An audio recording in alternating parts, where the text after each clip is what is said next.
नमस्कार दोस्तों, motivational banker में आपका स्वागत है। दोस्तों, हमें आपके लिए जेआईबी, सीआईबी और प्री प्रमोशन का वन स्टॉप सॉल्यूशन। फ्रेंड्स, इस वीडियो में हम आरबीडब्ल्यूएम के मॉड्यूल डी का यूनिट 27 कवर कर रहे हैं, जिसमें होम लोन के अप्रेजल के बारे में दिया हुआ है कि अप्रेजल प्रोसीजर क्या होता है।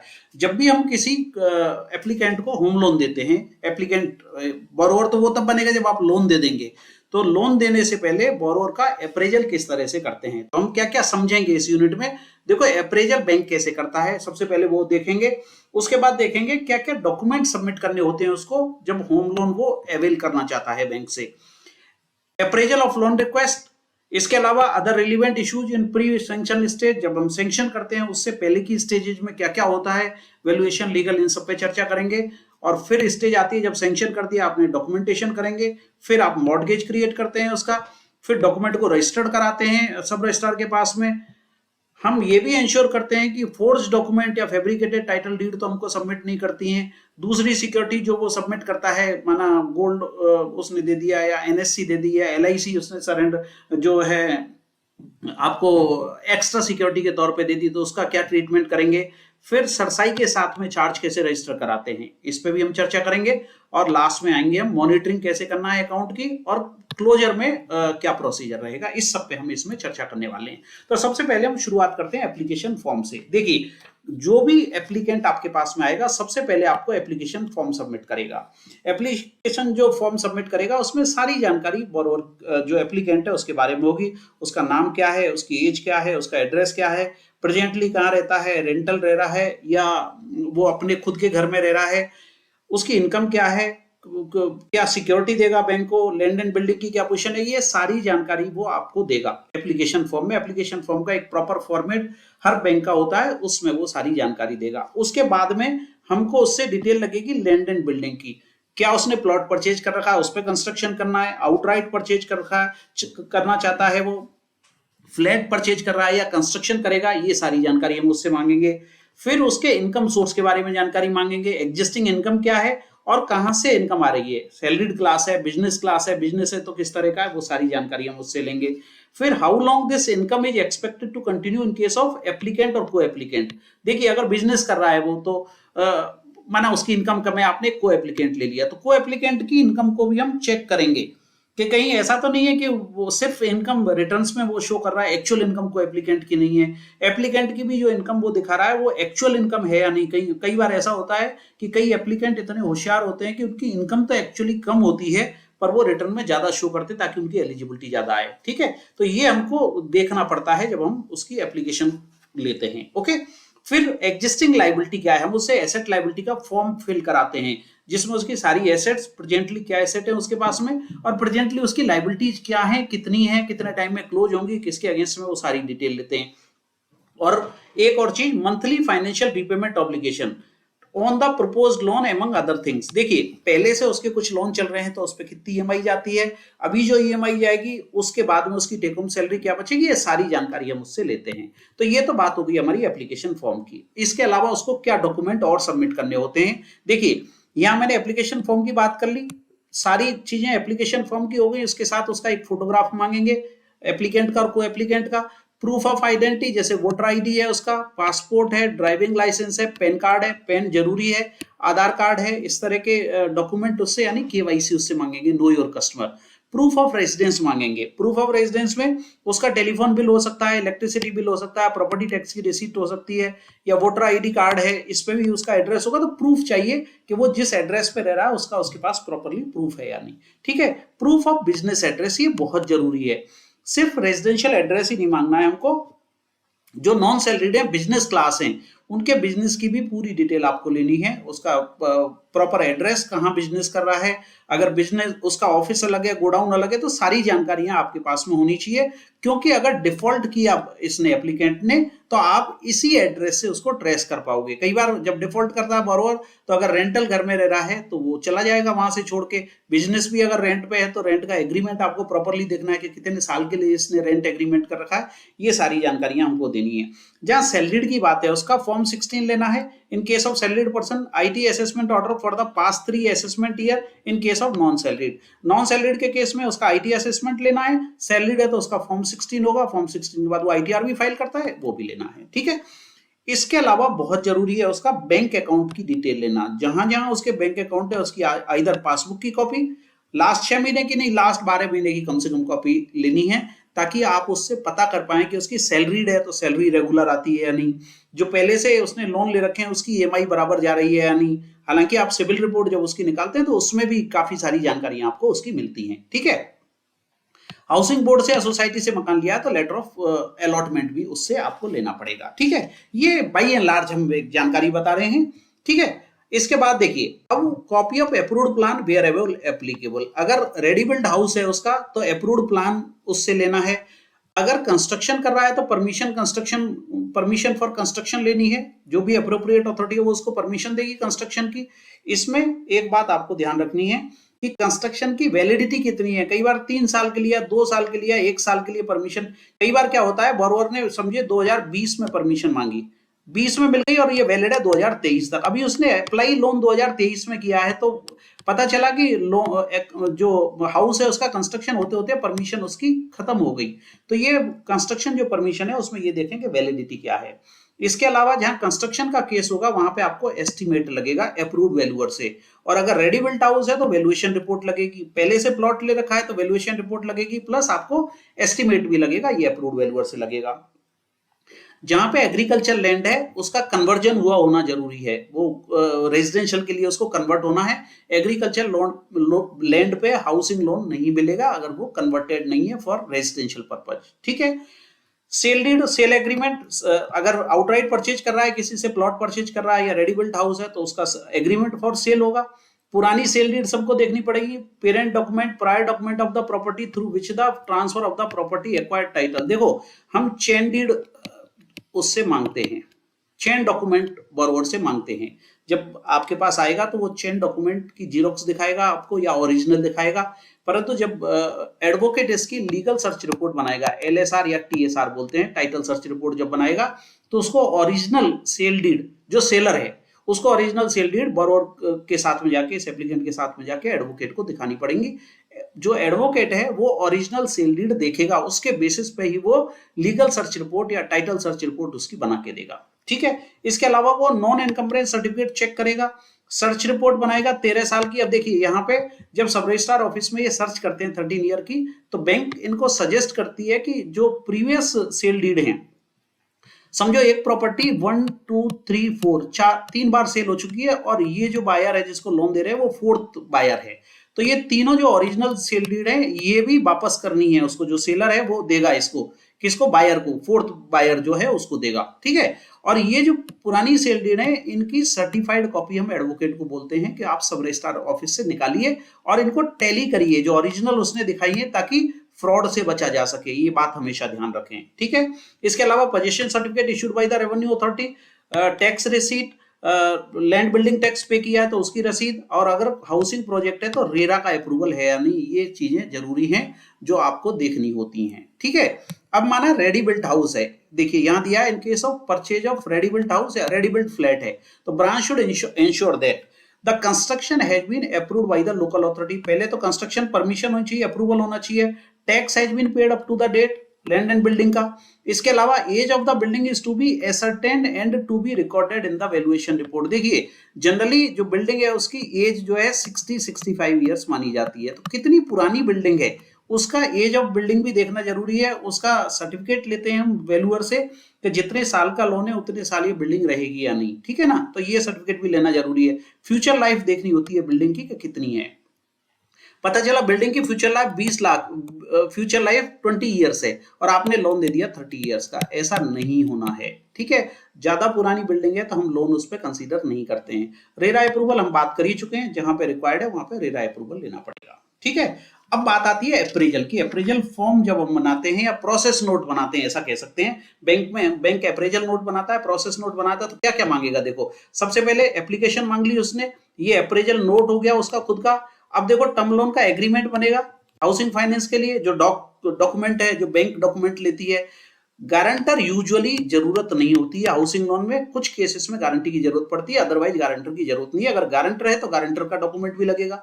गारंटी डॉक्यूमेंट जिसको कहते हैं, ठीक है। अरेंजमेंट लेटर यानी टर्म्स कंडीशंस का लेटर जिसको कहते हैं, क्या क्या टर्म्स कंडीशन रहेंगी, कब कब आपको पे करना है, क्योंकि कंस्ट्रक्शन में टर्म्स कंडीशन अलग रहेंगी, आउटराइट में टर्म्स कंडीशन अलग रहेंगी, मॉरेटोरियम कितना होगा, रेट ऑफ इंटरेस्ट क्या होगा, ये सारी चीजें इसमें रहेंगी, ठीक है।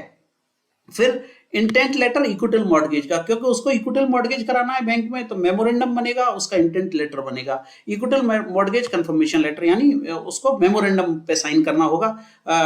जो रिक्वायर्ड स्टैंप ड्यूटी है स्टेट गवर्नमेंट के, जो लॉ कहता है उसके हिसाब से स्टैंप ड्यूटी उसको पे करनी पड़ेगी, और इक्विटल मॉर्गेज उसको उस प्रॉपर्टी को मॉर्गेज करना पड़ेगा, बैंक में इक्विटल मॉर्गेज करना पड़ेगा। फिर letter of undertaking where finance is availed for the purchase of plot. ये अंडरटेकिंग लेटर क्या है, देखिए अगर प्लॉट उसने ले रखा है और कंस्ट्रक्शन के लिए लोन ले रहा है, ठीक है, या प्लॉट के लिए लोन ले रहा है, समझो उसने प्लॉट के लिए लोन लिया और उसने इसमें दिखाया कि मैं इसको कंस्ट्रक्शन करूंगा, तो इससे अंडरटेकिंग लेना पड़ेगा कि जो भी बैंक के नाम से 3 year 5 year, generally 3 years bank कहती है कि 3 साल के अंदर आपको इसका कंस्ट्रक्शन करना है। माना इसने कंस्ट्रक्शन नहीं किया तो ये अंडरटेकिंग देगा कि इस लोन पे बैंक कमर्शियल रेट चार्ज कर सकता है। ये बात आप हमेशा ध्यान रखें, बोरोवर से या एप्लीकेंट से हमको अंडरटेकिंग लेना है कि प्लॉट के अगेंस्ट में लोन किया है तो उसको जो टाइम फ्रेम बैंक ने दिया उसके अंदर कंस्ट्रक्शन करना होगा। अगर वो कंस्ट्रक्शन नहीं कर पाता है उस पीरियड में तो बैंक इस पे commercial rate of interest charge करेगी। एक और बात हमको ध्यान रखनी है हाउसिंग लोन करते समय, इस प्रॉपर्टी का कमर्शियल यूज नहीं होना है। अगर कमर्शियल यूज होता है तो बैंक को वहां भी राइट, वो भी एक अंडरटेकिंग उससे लेते हैं हम कि कमर्शियल यूज अगर इसका होगा तो बैंक भी इस पे commercial rate of interest charge करेगी, ठीक है। Letter to be address by the borrower to his employer, अगर सैलरीड क्लास है तो एम्प्लॉयर को लेटर लिखना है और एम्प्लॉयर से अंडरटेकिंग मांगना है। An undertaking letter from the borrower that the construction will be carried out only as per the plan, ये भी लेना है कि जो कंस्ट्रक्शन का प्लान है उसके हिसाब से बनाएगा। Letter to be address by the bank employer, ये तो आ गई बात। Mortgage deed in case of registered mortgage, देखिए रजिस्टर्ड मॉर्गेज कहाँ होता है ये भी आप समझ लीजिए। एक मिनट में इसको रब कर देता हूं यहां से ताकि लिखने के लिए मुझे जगह बन जाएगी। रजिस्टर्ड मॉर्गेज किस केस में होता है, रजिस्टर्ड मॉर्गेज उस केस में होगा जब सेल डीड मिसिंग है।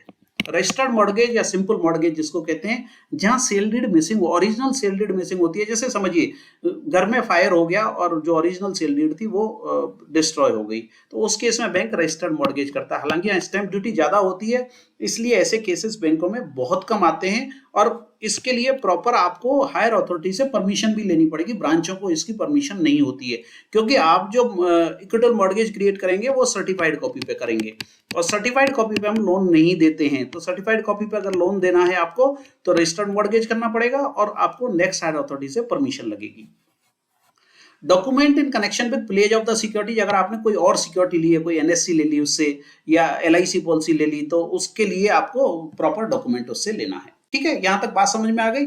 अब देखिए कुछ और इश्यूज हैं जो प्री सैंक्शन स्टेज पे आपको समझने हैं। जैसे रेट ऑफ इंटरेस्ट की बात करें, आजकल फिक्स और फ्लोटिंग वाला चक्कर खत्म हो गया, फिक्स रेट होता ही नहीं हाउसिंग लोन में, तो रेट आपका फ्लोटिंग रहेगा। इंश्योरेंस, प्रॉपर्टी अगर रेडी बिल्ट प्रॉपर्टी उसने परचेज की है या कंस्ट्रक्शन होने के बाद में, दोनों ही केस में हमको इसका इंश्योरेंस कराना होता है। फायर के लिए, अर्थक्वेक के लिए हम इसका इंश्योरेंस कराते हैं। आजकल बैंकों में एक और सिस्टम हो गया, चूंकि हम क्रॉस सेलिंग कर रहे हैं, हमने क्रॉस सेलिंग ऑलरेडी पढ़ा हुआ है इसमें, तो हम क्या करते हैं एलआईसी के साथ में या किसी भी इंश्योरेंस कंपनी के साथ में हमारा टाई अप रहता है। तो टाई अप अरेंजमेंट में हम इसका बोरोवर का इंश्योरेंस कर देते हैं। माना इसकी अनटाइमली डेथ हो जाती है तो ये जो इंश्योरेंस कंपनी है वो पूरा पैसा इसको पे कर देगी। तो जनरली बैंकें, करीब करीब सारी बैंकें ये इंश्योरेंस का क्लॉज इसमें रखती हैं, और अगर इंश्योरेंस बोरोवर नहीं लेता है तो 5 पैसा 10 पैसा एक्स्ट्रा इंटरेस्ट चार्ज करती हैं, ठीक है। अब बात करते हैं मॉरेटोरियम की। मॉरेटोरियम का मतलब क्या होता है, जहां कंस्ट्रक्शन के केसेस होते हैं वहां पे मॉरेटोरियम अलाउ होता है। माना 36 महीने में इसका कंस्ट्रक्शन होना है तो बोरोवर को ये 36 महीने का मॉरेटोरियम पीरियड दिया जा सकता है, जिसमें उसको सिर्फ इंटरेस्ट पे करना है। इंटरेस्ट भी नहीं पे करना चाहता तो वो कैपिटलाइज हो जाता है, ठीक है। इसके बाद बात करते हैं ईएमआई की कि उसकी ईएमआई कितनी होगी। प्री ईएमआई इंटरेस्ट, जो ईएमआई शुरू होने से पहले जो इंटरेस्ट होगा उसको वो पे करेगा या नहीं करेगा या कैपिटलाइज करना, ये सारा क्लॉज उसमें डालना है। ईएमआई रीसेट, ईएमआई रीसेट की पोजीशन कब आती है, जब रेट ऑफ इंटरेस्ट कम ज्यादा होता है, ठीक है ना। जैसे जैसे रेट ऑफ इंटरेस्ट कम ज्यादा होगा उस केस में ईएमआई रीसेट होती रहेगी। तो उसका जो पीरियड है लोन का, माना आपने 240 मंथ्स के लिए उसको लोन दिया है तो 240 से 245 भी हो सकता है, 230 भी हो सकता है, वो उसके हिसाब से एडजस्ट होता रहेगा। और लास्ट में आता है check of facility. Check of facility का मतलब क्या है, माना सैलरीड क्लास है तो उसके एम्प्लॉयर को एक नोटिस देना पड़ेगा, आपको एक नोटिंग करानी है कि हमने इस पे लोन दिया है, वो एक अथॉरिटी लेटर देगा कि इसकी ईएमआई हम आपकी बैंक को डायरेक्ट रेमिट करते रहेंगे, ये चेक ऑफ फैसिलिटी है। ठीक है, तो यहां तक बात हो गई। After that documentation part will be completed. ठीक है, तो ये सब हो गया, इसके बाद हम डॉक्यूमेंटेशन करेंगे। अब देखिए डॉक्यूमेंटेशन में हम क्या करते हैं, बैंक के जो डॉक्यूमेंट्स होते हैं, कई जगह डॉक बोलते हैं, कई जगह कुछ और बोलते हैं, वो डॉक्यूमेंट लेते हैं। गारंटर अगर कुछ है तो उसके डॉक्यूमेंट लेते हैं। सिक्योरिटी जो आप इक्विटेबल मॉर्गेज कर रहे हैं उसके डॉक्यूमेंट लेंगे, मेमोरेंडम लेंगे, प्रॉपर स्टैंप ड्यूटी लेंगे, ठीक है ना, उस पर चार्ज नोटिंग कराएंगे, सब रजिस्ट्रार के साथ में चार्ज नोटिंग कराएंगे, स्टैंप ड्यूटी लेंगे। ये सारा काम फिर आपको करना है जब आपने सैंक्शन कर दिया है लोन। ठीक है, अब देखो रजिस्ट्रेशन की बात होती है। कई स्टेट में जो ये आपने हाउसिंग लोन दिया उसका रजिस्ट्रेशन कराना पड़ता है सब रजिस्ट्रार के पास में। तो इसकी फीस क्या है ये आपको देखनी पड़ेगी। अलग अलग स्टेट में अलग अलग फीस रहती है। हर एक स्टेट में रजिस्ट्रेशन भी जरूरी नहीं है प्रॉपर्टी का। ठीक है ना, जो लोन दिया है आपने, लोन का रजिस्ट्रेशन जरूरी नहीं है। Time frame for registration of the document, देखिए जहां रजिस्टर्ड मोड जनरली ये 4 महीने का टाइम फ्रेम होता है, पर ये हर एक स्टेट में एप्लीकेबल नहीं है, इसलिए इस पे ज्यादा डिस्कस नहीं करते हैं। और इसके बाद आता है वेटिंग ऑफ डॉक्यूमेंट। जो टाइटल डीड उसने डिपॉजिट की है वो आप एडवोकेट से उसकी वेटिंग कराएंगे। वेटिंग में क्या होता है, एडवोकेट क्या करता है, ये चेक करेगा कि ये जो टाइटल डीड उसने सबमिट की है वो ओरिजिनल है या नहीं। क्योंकि कई बार देखिए आपके पास फैब्रिकेटेड डॉक्यूमेंट आते हैं, कई बार कलर्ड जीरोक्स आती है। कलर्ड जीरोक्स और ओरिजिनल में आपको पता ही नहीं चलेगा कि कौन सा डॉक्यूमेंट। तो जो एडवोकेट ने आपकी एलएसआर या टीएसआर की है, बैंक प्रीफर करती है कि उस एडवोकेट के अलावा आप दूसरे एडवोकेट से डॉक्यूमेंट की वेटिंग कराएं। वो आपको एक वेटिंग का लेटर बना के देगा कि मैंने सारे डॉक्यूमेंट्स चेक कर लिए हैं और सारे डॉक्यूमेंट जो बैंक में डिपॉजिट किए गए हैं दैट आर ओरिजिनल वन, इनमें कोई भी फैब्रिकेटेड या फोर्ज्ड डॉक्यूमेंट नहीं है। ये एडवोकेट वेटिंग करके देता है आपको। ठीक है, अब लास्ट में आते हैं हम detection of forge and fabricated title deed. जैसा मैंने आपको अभी बताया, कई बार लेमिनेटेड सेल डीड जो टाइटल डीड है वो बैंक में बोरोवर डिपॉजिट करता है। Laminated title deed bank accept नहीं करती है क्योंकि उसमें कलर्ड टाइटल डीड है, कलर्ड जीरोक्स है या ओरिजिनल है आपको पता नहीं चलेगा। तो उसको अनलेमिनेट करना होता है तो आपको पता चलेगा कि ये ओरिजिनल है या फैब्रिकेटेड है। दूसरी बात, कलर्ड जीरोक्स से बचना है, हमेशा ध्यान रखना है। कलर्ड जीरोक्स ओरिजिनल से भी बेहतर होती है। तो कलर्ड जीरोक्स जहां भी आपको लगे कि जीरोक्स है या कलर्ड जीरोक्स की है तो उसको भी आपको ध्यान से देखना है ताकि आप किसी भी तरह के फोर्जरी से बच सकें। स्टैंप जो लगाते हैं डॉक्यूमेंट पे उसको प्रॉपर्ली कैंसिल करना है।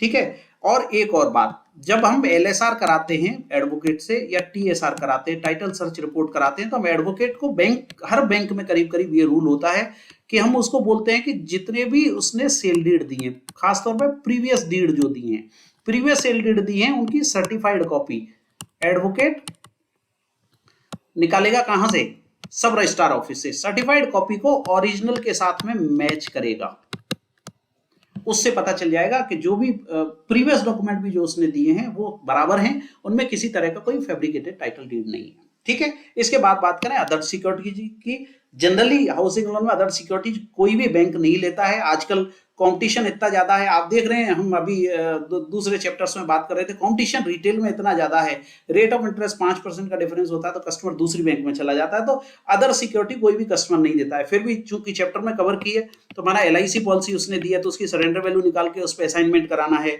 माना गोल्ड दिया है उसने तो उसको प्लेज करना है, ये दूसरी सिक्योरिटीज का ट्रीटमेंट करना है। अब बात करें सरसाई की। जब हम लोन दे देते हैं तो सरसाई का जो पोर्टल है उस पर चार्ज रजिस्टर करना है। इस पर मैं ज्यादा डिस्कस नहीं करूंगा, मैंने सरफेसी का जो वीडियो अपलोड किया है उसमें सरसाई को पूरी तरह से कवर किया है, तो सरसाई आप वहां से पढ़ लेंगे तो आपको यहाँ देखने की जरूरत नहीं रहेगी। सरसाई का मैं मोटा मोटी बता देता हूं।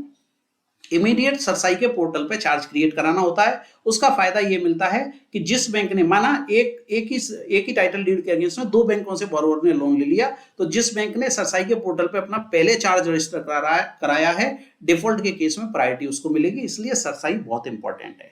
ठीक है, अब बात करते हैं मॉनिटरिंग की। मॉनिटरिंग में पोस्ट सैंक्शन मॉनिटरिंग है। देखिए कंस्ट्रक्शन अगर हो रहा है, कंस्ट्रक्शन के लिए हम लोन दे रहे हैं तो हमको स्टेज वाइज रिलीज करना है। हर स्टेज पे हमको इंस्पेक्शन करना है कि जितना पैसा आपने दिया है उतना पैसा उसने उसमें इंड्यूज किया है या नहीं।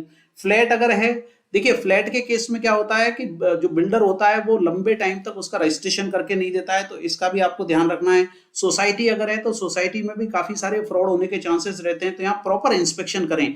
वैल्यूएशन करने भी जब वैल्यूअर जाता है तो आपको उसके साथ में जाना है, ठीक है ना, ताकि प्रॉपर्टी को ट्रेस करने में आपको आसानी रहे। जब आप प्रॉपर्टी का प्रॉपर इंस्पेक्शन कर लेंगे, उसकी बाउंड्रीज वगैरह देख लेंगे, सारा चेक कर लेंगे ठीक से, उसके आसपास में कोई अप्रोच रोड है या नहीं उसके लिए, वो सारी चीजें आपको इसमें देखनी होती हैं, ठीक है। और लास्ट में आते हैं closure of account. Closure of account जब उसका सारा काम हो गया, माना 20 साल का लोन है, 20 साल में का लोन उसने 20 साल में पे किया, 10 साल में पे किया, जैसे ही वो लोन पे कर देगा उसकी पूरी ईएमआई पे हो जाएगी, तो उसको राइट बनेगा कि जो टाइटल डीड उसने बैंक में डिपॉजिट की है वो ओरिजिनल आपको 15 डेज के अंदर बोरोवर को लौटानी होगी, नहीं तो इसमें भी पेनल्टी का प्रोविजन है।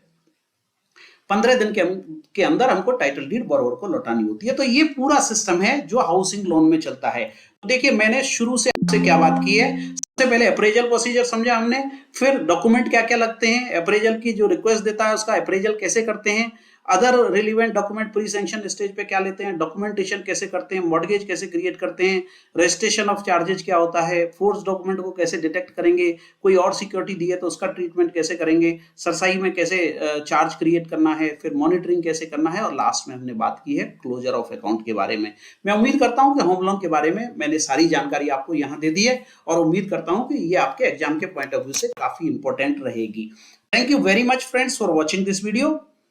मैं उम्मीद करता हूं कि एग्जाम के लिए ये जानकारी काफी इंपॉर्टेंट है।